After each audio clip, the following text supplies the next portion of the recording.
योएल अध्याय 3।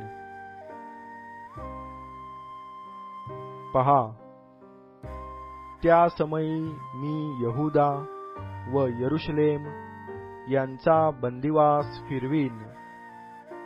तेव्हा सर्व राष्ट्रे जमा करून यहोशाफाट, परमेश्वर न्याय करीतो ह्या नावाच्या खोऱ्यात आणीन, आणि माझे लोक, माझे वतन इस्रायल यास त्यांनी राष्ट्रात विखरून माझा देश वाटून घेतला, म्हणून तेथे त्याजवर दावा मांडीन।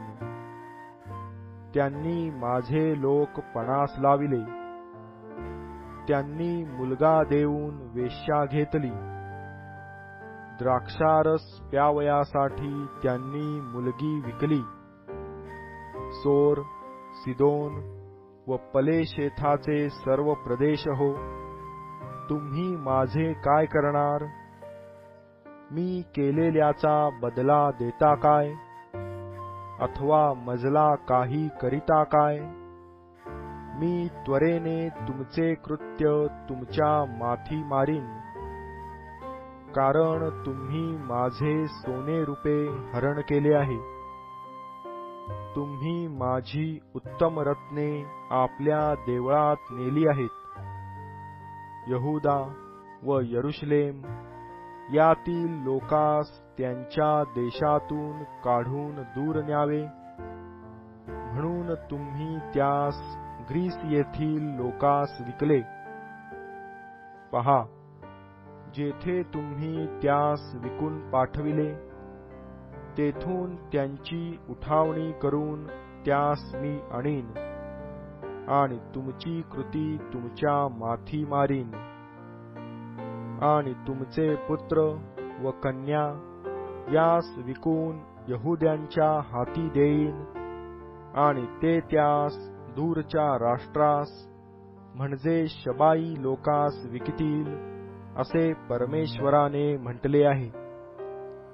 राष्ट्रांमध्ये हे जाहीर करा, यज्ञयाग करून लढाईची तयारी करा, वीरांची उठावणी करा, सर्व लढवय्यांना एकवट होऊ द्या, आणि त्यास चाल करू द्या। तुमचे फाळ ठोकून त्यांच्या तरवारी बनवा, आपल्या कोयत्यांचे भाले बनवा। मी वीर आहे असे अशक्तही म्हणू। सभोवतालच्या सर्व राष्ट्रांनो, त्वरा करून या व एकत्र जमा। हे परमेश्वरा, तुझे वीर तेथे आण। राष्ट्रे उठावणी करून यहोशाफाटाच्या खोऱ्यात येवोत। तेथे मी न्यायासनावर बसून सभोवतालच्या सर्व राष्ट्रांचा न्याय करणार आहे। विळा चालवा, पीक तयार आहे, या, चला, उतरा। द्राक्षांचा घाणा भरला आहे, कुंडे भरून वाहत आहेत, कारण लोकांची दुष्टाई फार आहे। लोकांच्या झुंडी, निर्णयाच्या खोऱ्यात लोकांच्या झुंडी आहेत, कारण निर्णयाच्या खोऱ्यात परमेश्वराचा दिवस येऊन ठेपला आहे। सूर्य व चंद्र काळे पडले आहेत, तारे प्रकाशावयाचे थांबतात। परमेश्वर सियोनेतून गर्जना करीतो, यरूशलेमेतून आपला शब्द ऐकवितो। आकाश व पृथ्वी थरथर कापत आहेत, तरी परमेश्वर आपल्या लोकांचा आश्रय आहे, इस्रायल लोकांचा दुर्ग आहे। सियोनेवर, माझ्या पवित्र डोंगरावर राहणारा परमेश्वर, तुमचा देव मी आहे हे तुम्हास कळेल। तेव्हा यरूशलेम पवित्र स्थळ होईल, यापुढे परके त्यातून येणार जाणार नाहीत।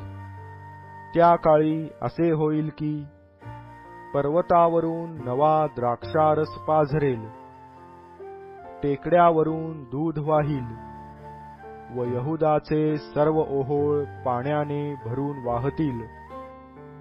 परमेश्वराच्या मंदिरातून झरा निघेल, तो शिट्टिमाच्या खोऱ्यास पाणी पुरविल.